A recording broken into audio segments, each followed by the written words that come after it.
தாய் வீடு நவம்பர் 2024. தலைப்பு மீன் சரிதை. எழுதியவர் வேதநாயகம் தபேந்திரன். வாசிப்பவர் ஜேமா.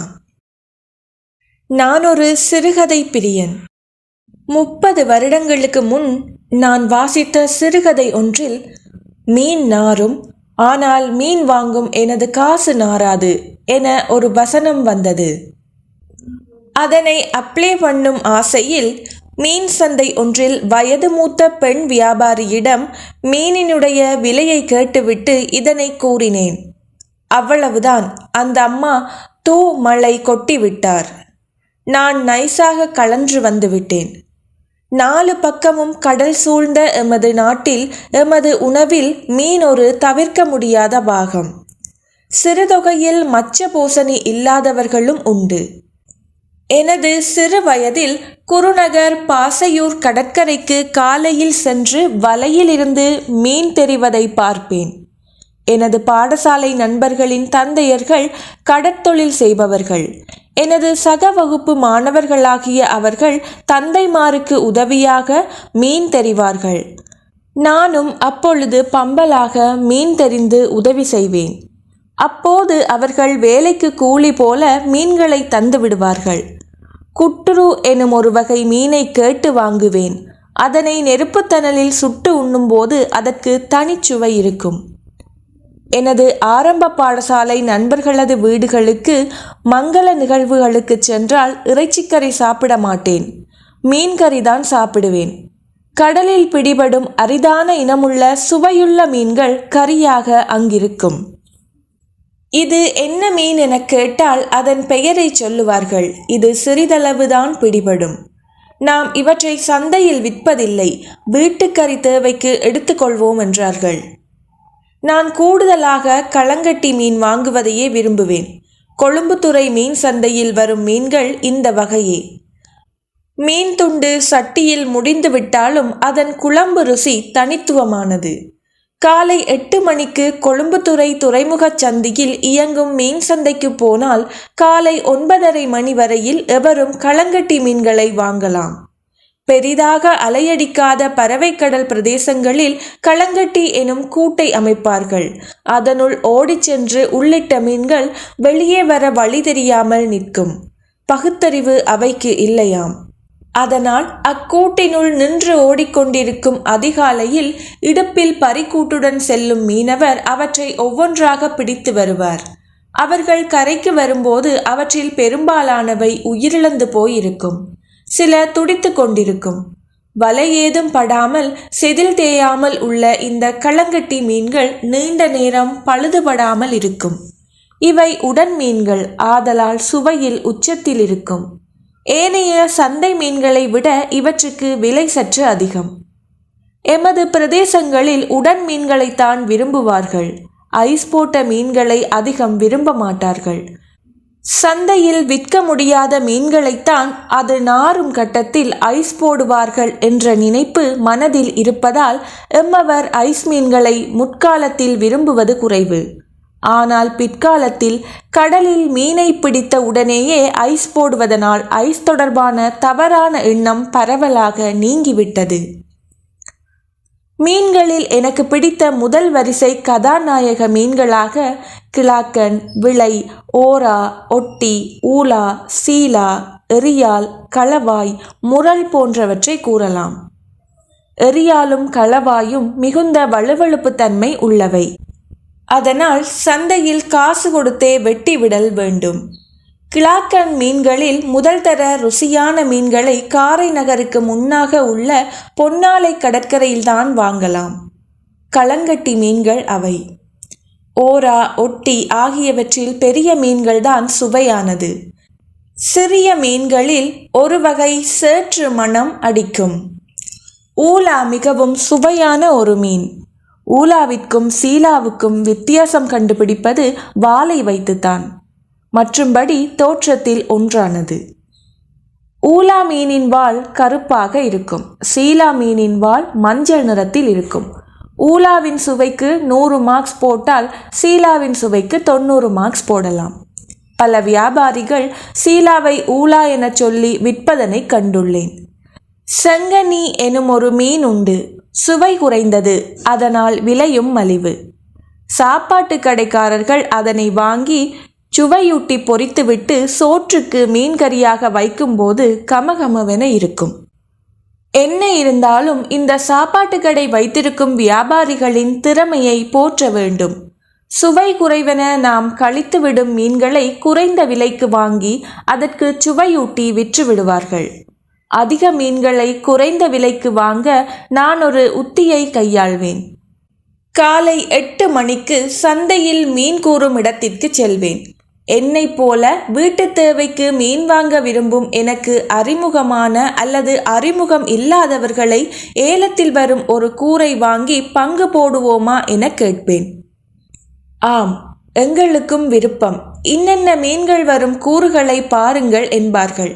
அத்தகைய மீன்கள் வரும்போது மீன் வியாபாரிகளின் கேள்விக்கு போட்டியாக நான் கேட்கத் தொடங்கி விடுவேன். வியாபாரிகள் ஒரு அளவுக்கு மேல் தமக்கு தோதுப்படாதென விலகி விடுவார்கள்.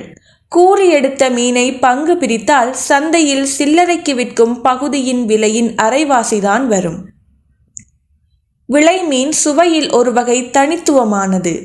கடல் நீரில் வாழும் சிறிய அளவிலான மீன்களில் நெத்தலி மீனின் சுவை அலாதியானது.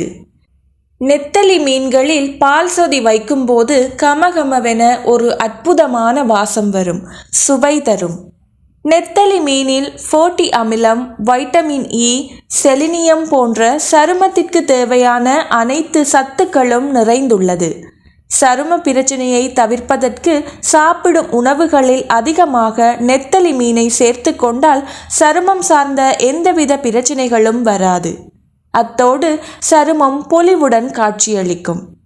நெத்தலி, சூடை, கீரி போன்ற மீன்களை பொரித்து உண்ணும்போது சாப்பாட்டின் தரத்தை கூட்டும். சூடை, கீரி போன்ற மீன்களை தொடர்ந்து பொரித்து சாப்பிட்டால் கிரந்தி குணம் காட்டி கால்களில் அவிச்சல் வரும். வெப்பவலய கடல்களில் வாளை மீனும் கொய் மீனும் பிடிபடும். இம்மீன்கள் மிகவும் சுவையானவை.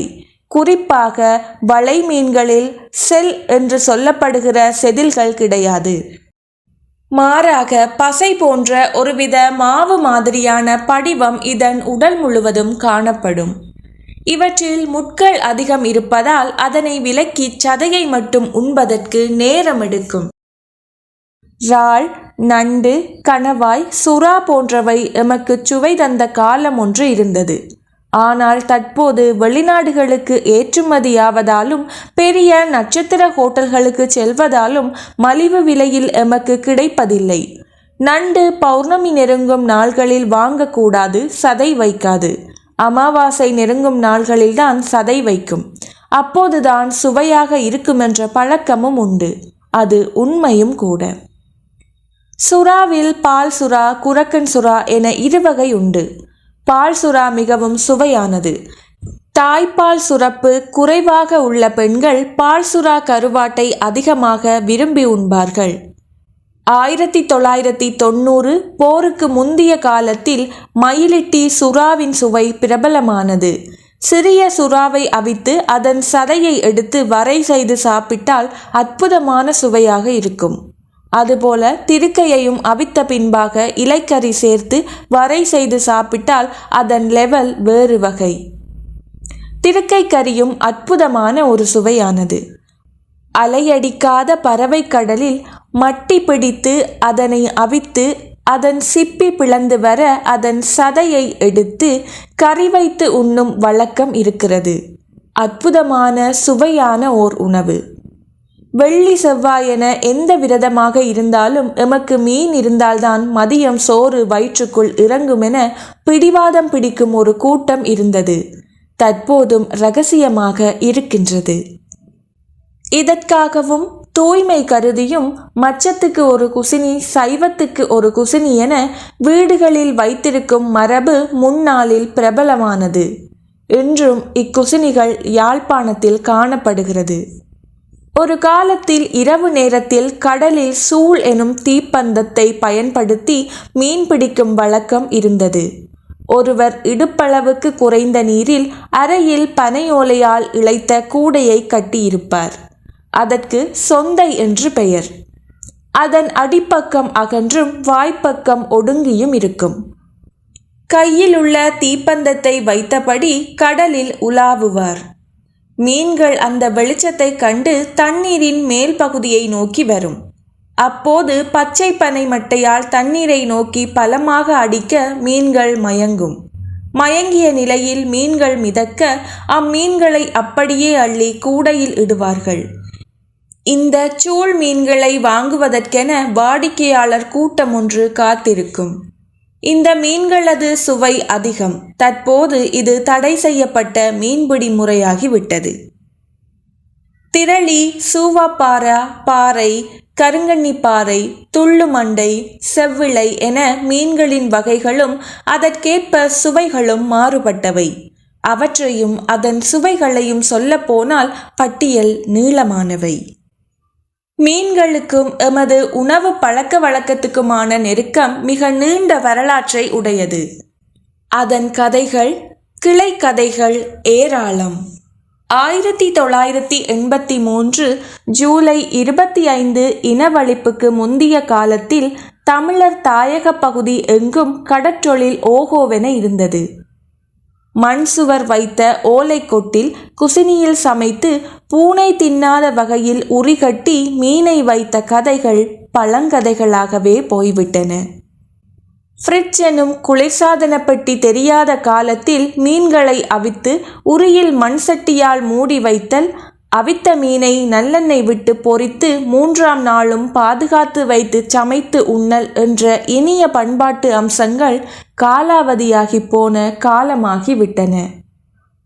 தீயல் கறி என சுவையான ஓர் உணவு தயாரிக்கும் பழக்கமும் யாழ்ப்பாணத்தில் இருந்தது. ஆனால் மட்டக்களப்பில் இன்றும் தீயல் கறி உள்ளது என்பது மனதுக்கு நிம்மதி. மீன் சரிதையை சொல்ல புறப்பட்டால் அதன் நீளம் மிக மிக அதிகம்.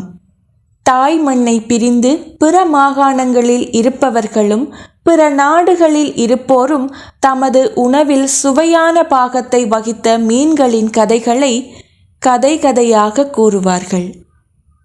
நன்றி.